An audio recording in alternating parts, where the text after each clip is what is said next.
तो एक काफी अच्छी बहाली निकाली गई है। सूचना एवं प्रसारण मंत्रालय भारत सरकार के अंतर्गत आने वाली बेसिल इंडिया लिमिटेड की ओर से एक काफी अच्छी बहाली निकाली गई है। ये जो बहाली आपकी होने वाली है 2 एयरपोर्ट पे होने वाली है। AI cargo logistic and old service company limited में ये बहाली होने वाली है। एक पटना और एक जो है गोवा एयरपोर्ट पे बहाली होने वाली है, जिसमें देखेंगे विभिन्न सारे पद रखे गए हैं। पद सुपरवाइजर का है, यहाँ पर देखेंगे एमटीएस का पद है, इसके अलावा लोडर का पद है, इसके अलावा ऑफिस असिस्टेंट का पद है। सबके लिए अलग अलग क्वालिफिकेशन रखी गई है और इसके लिए खास बात यह है कि ऑनलाइन माध्यम से इसका आवेदन प्रक्रिया भी आरंभ हो चुकी है। तो मैं इस वीडियो में आपको अप्लाई करने का भी तरीका बताने वाला हूँ।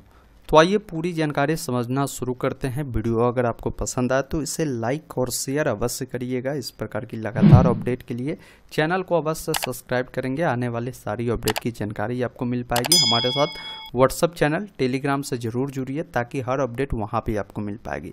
नोटिफिकेशन 13 मई 2024 के डेट में जारी किए गए हैं और इस डेट से ही आवेदन स्टार्ट हुए हैं। इसका अंतिम तिथि जो रखे गए हैं 24 मई 2024 तक इसके लिए आवेदन तिथि रखे गए हैं। तो जो इच्छुक उम्मीदवार है चाहते हैं इसके लिए आवेदन करना तो आप आवेदन कर सकते हैं। ये वैकेंसी के एडवर्टीजमेंट नंबर देखेंगे 453 है। उसके अलावा नीचे यहाँ पर इन्होंने सभी जानकारी दिया है। जैसे पहला जो पद है सुपरवाइजर का है, इसके लिए क्वालिफिकेशन बोले गए कि ग्रेजुएट आप होने चाहिए और आपके पास कंप्यूटर का भी नॉलेज होनी चाहिए और 2 सालों का रिलेवेंट जो फील्ड है, सुपरवाइजर वाले जो फील्ड है इसमें आपका एक्सपीरियंस भी मांगे गए हैं। इसमें जो मैक्सिमम एज है आपकी जो है 30 साल बोले गए हैं और जॉब का जो लोकेशन होगी पटना में होगा और एक जो आपकी लोकेशन है वो गोवा में है। ये एयरपोर्ट की बहाली है, ध्यान रखिएगा। 1 सीट इसमें है, 1 सीट पटना और गोवा के लिए है। बाकी सैलरी 22,412 रुपये है। इसके लिए जो भी आपके इंटरव्यू होंगे वो सारा यहाँ पर इन्होंने बताया कि ऑनलाइन ही होंगे। इस डेट को आपके इंटरव्यू हो सकते हैं। बाकी गोवा वाले के लिए ऑफलाइन है, ये डेट आपको बताया गया है। इसकी जानकारी आपको ईमेल जो आप फॉर्म भरते समय देंगे, मोबाइल नंबर देंगे, उस पर आपको सूचना भी दे दी जाती है। इसके अलावा दूसरा जो पद है देखेंगे हाउस कीपिंग, जिसे एमटीएस के नाम से जानते हैं। इसमें 8वीं पास बोले गए हैं और इसमें भी बोले गए हैं कि इससे रिलेवेंट अगर आपने हाउस कीपिंग का काम किया होगा एमटीएस का कहीं तो 1 साल का एक्सपीरियंस लगा सकते हैं।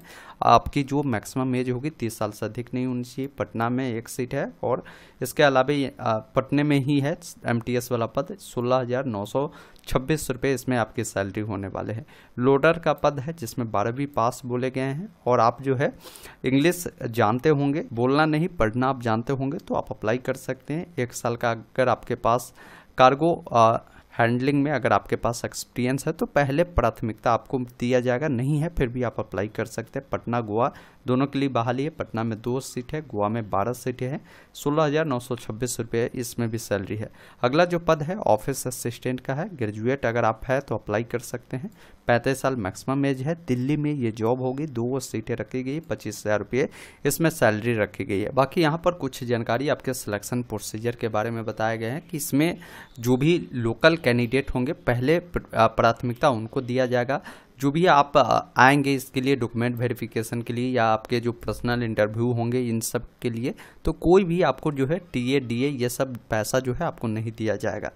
ऑनलाइन अप्लाई करते समय जो भी आप डॉक्यूमेंट देंगे वही डॉक्यूमेंट आपको वेरिफिकेशन के समय भी आपको देने पड़ेंगे। इन बातों को भी खास रूप से आपको ध्यान रखना है। तो ये सब जानकारी आप यहाँ से देख लेंगे। नीचे आएंगे, आपको अप्लाई कैसे करना है उसके बारे में स्टेप बताए गए हैं कि इस वेबसाइट पर जाकर आप अप्लाई कर सकते हैं। बाकी इसके लिए फ़ी कितना देना होगा अप्लाई का तो बताया भी गया है कि अगर आप जनरल वाले होंगे तो 885 रुपये आपको देने होंगे एक पोस्ट का। अगर आप 1 से अधिक पोस्ट पर अप्लाई करते हैं तो दूसरे पोस्ट के लिए आपका जो फ़ी बढ़ जाएगा वो 590 रुपया आपका एक्स्ट्रा लगेगा। अगर और भी पोस्ट के लिए करेंगे तो आपका जो है पर पोस्ट 590 रुपया बढ़ता जाएगा।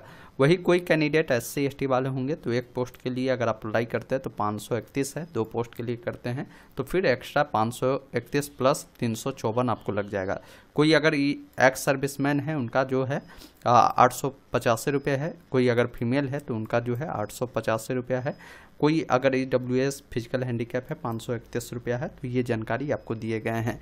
तो आइए समझते हैं कि इसके लिए जो है फॉर्म कैसे अप्लाई करना है स्टेप बाय स्टेप प्रोसेस समझते हैं। इसके लिए मैंने आपको वीडियो डिस्क्रिप्शन में लिंक उपलब्ध करा दिया है, डायरेक्ट इस वेबसाइट पर आप आ जाएंगे। जैसे ही आप इस वेबसाइट पर आते हैं सबसे पहले आपको अपना अकाउंट बनाना होता है एप्लीकेशन फॉर्म को भरकर। तो सबसे पहले एडवर्टीजमेंट नंबर आपको चुनना है। तो एडवर्टीजमेंट नंबर जो है ये 453 है। तो यहाँ से अप्लाई जब वाले पे आएंगे तो इसमें आपको कई सारे मिलेंगे, लेकिन आपको 453 वाला चुनना है।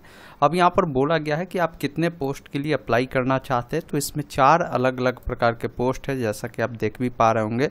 आपका क्वालिफिकेशन जिस भी अकॉर्डिंग हो, जिस पोस्ट के लिए आपको अप्लाई करना है यहाँ से आप बता सकते हैं। जैसे हमें एक ही पोस्ट के लिए अप्लाई करना, तो एक पोस्ट चुने हैं। अब यहाँ पर आपको बताना है कि किस पोस्ट के लिए आपको अप्लाई करना है, वो पोस्ट आप यहाँ से चयन करेंगे। उसके बाद आपका जो भी नाम होगा, पूरा नाम अपना लिखेंगे। पिताजी का जो भी नाम होगा यहाँ पर आपको लिखना है। डेट ऑफ बर्थ आपका जो भी होगा यहाँ पर क्लिक करेंगे तो कैलेंडर आएगा। सबसे पहले जो आपका साल होगा, जो आपका महीना होगा, जो डेट होगा, इस प्रकार आप चयन करेंगे। बाकी नीचे आएंगे, एक ईमेल आईडी देना है, एक मोबाइल नंबर देना है। अल्टरनेट मोबाइल नंबर है तो दीजिए, अन्यथा छोड़ सकते हैं। आप अपना आधार नंबर यहाँ पर फिल करेंगे। अगर एम्प्लॉय है स्टेट इंश्योरेंस वाले तो आपके पास ये नंबर होगा तो आप दे सकते हैं, नहीं है तो छोड़ सकते हैं।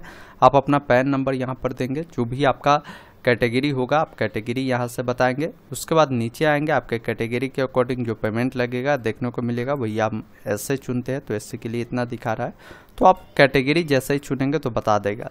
नेशनलिटी आपको इंडियन चयन करना है। रिलीजन बताना है, आपका जेंडर क्या है, पुरुष है या महिला है। बाकी आपकी शादी हो चुकी है तो मैरिड, अन्यथा अनमैरिड वाले विकल्प पर क्लिक करेंगे। करेंट एड्रेस क्या है, जहाँ भी आप रहते हैं वो एड्रेस बताएंगे।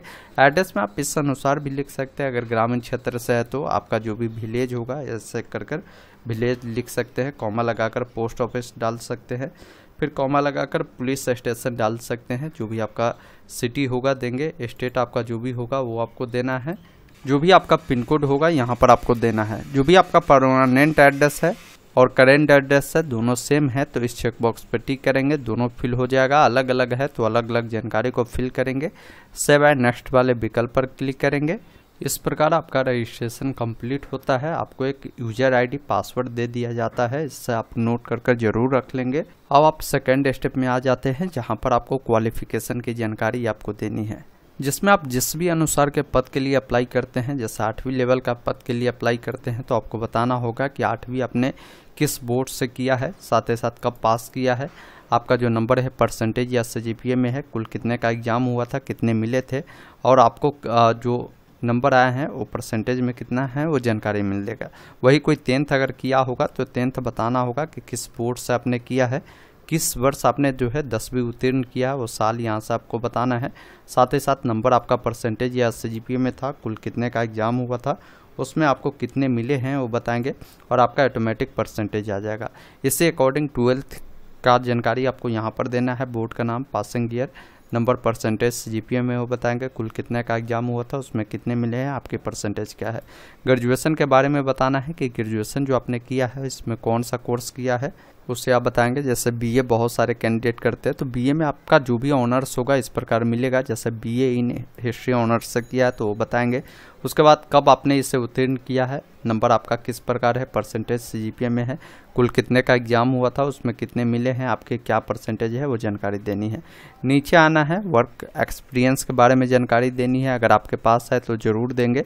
किस ऑर्गेनाइजेशन में काम किए थे, किस पद पर किए थे, कब से कब तक काम किए थे, वो जानकारी आपको देनी है। बाकी नीचे आएंगे और भी अगर आप रेफरेंस के रूप में किसी का नाम देना चाहे तो यहाँ पर आप दे सकते हैं। 2 लोगों का यहाँ पर नाम पूछा गया तो नाम दे देंगे, उनका एड्रेस और उनका मोबाइल नंबर आप दे दीजिएगा। बाकी नीचे आना है, आप कौन से लैंग्वेज जानते हैं उसके बारे में जानकारी देनी है। जैसे सभी लैंग्वेज का यहाँ पर नाम मिलता है। मान लीजिए अगर आप हिंदी जानते हैं तो हिंदी में देखिए ये पढ़ना है जानते हैं तो इस वाले चेकबॉक्स पर टिक करेंगे। इंग्लिश लिखना जानते हैं तो यहाँ पर बताएंगे और बोलना जानते हैं तो स्पीक वाले पर टिक करेंगे। तो आप अपने अकॉर्डिंग जो लैंग्वेज जानते हैं उसके सामने इस प्रकार जो है आप टिक कर देंगे। इंग्लिश आप जानते हैं तो इंग्लिश के बारे में भी आप जानकारी को दे सकते हैं। उसके बाद सेव एंड नेक्स्ट वाले विकल्प पर क्लिक करना है। अब आप अगले स्टेप में आते हैं जिसमें आपको डॉक्यूमेंट देने होंगे। जैसे डॉक्यूमेंट में बोला गया है कि रिसेंट का आपको पासपोर्ट साइज फ़ोटो आपको अपलोड करने हैं जो 20 KB से ज़्यादा नहीं होना चाहिए। तो यहाँ से फ़ोटो को चयन करेंगे और यहाँ से सबमिट करेंगे। इस प्रकार फ़ोटो अपलोड होगा। फिर सिग्नेचर अपलोड करना है। फिर आपको बर्थ प्रूफ के लिए एक डॉक्यूमेंट देना है जो 200 KB तक होगा। आधार कार्ड को अपलोड करना है तो आधार कार्ड आगे पीछे दोनों अपलोड करेंगे। पैन कार्ड को देना है। 10वीं की जो भी आपके पास डॉक्यूमेंट होगा, मार्कशीट होगा तो उससे आप लगा दीजिएगा। 12वीं का जो मार्कशीट होगा उससे देंगे। ग्रेजुएशन वाला मार्कशीट यहाँ पर अपलोड करना है। अपना कैटेगरी सर्टिफिकेट अपलोड कर देना है। उसके अलावा आपके पास जो CV होगा, जो रिज्यूम आपने बनाया होगा उससे अपलोड कर दीजिएगा। उसके बाद नीचे में एक ऑप्शन मिलेगा सेव एंड नेक्स्ट का, सभी डॉक्यूमेंट अपलोड कर देंगे तो इस पर क्लिक करेंगे। उसके बाद फॉर्म का प्रीव्यू आएगा, उसमें तमाम जानकारी देखना है। कोई जानकारी गलत है तो मॉडिफाई कर सकते हैं। सभी जानकारी सही है तो इस चेकबॉक्स पर टिक कर प्रोसीड टू पेमेंट वाले विकल्प पर क्लिक करेंगे। पेमेंट करने के लिए इस चेकबॉक्स पर टिक कर क्लिक हेयर टू पे वाले विकल्प पर क्लिक करेंगे, पेमेंट करेंगे और इसका प्रिंट निकालकर अपने पास सुरक्षित रख लेंगे। बाकी सिलेक्शन प्रोसीजर जो भी होगा या आगे की जो भी प्रक्रिया होगा इसके लिए आपको इनके वेबसाइट को विजिट करते रहना है। यहाँ पर देखेंगे बताया भी जाता है कि विभिन्न सारे अलग अलग बहाली के लिए जो भी सिलेक्टेड कैंडिडेट होते हैं उसके बारे में जानकारी यहाँ पर मिलती है, या आपके जो ईमेल मोबाइल नंबर देंगे उस पर भी जानकारी आपको मिलती रहेगी। आशा और उम्मीद करता हूँ आपने पूरी जानकारी समझा होगा। तो इस वीडियो को लाइक और शेयर जरूर कर देंगे। कहीं भी कोई डाउट है आप कमेंट बॉक्स में ज़रूर लिखिएगा। वीडियो देखने के लिए बहुत बहुत धन्यवाद। जय हिंद।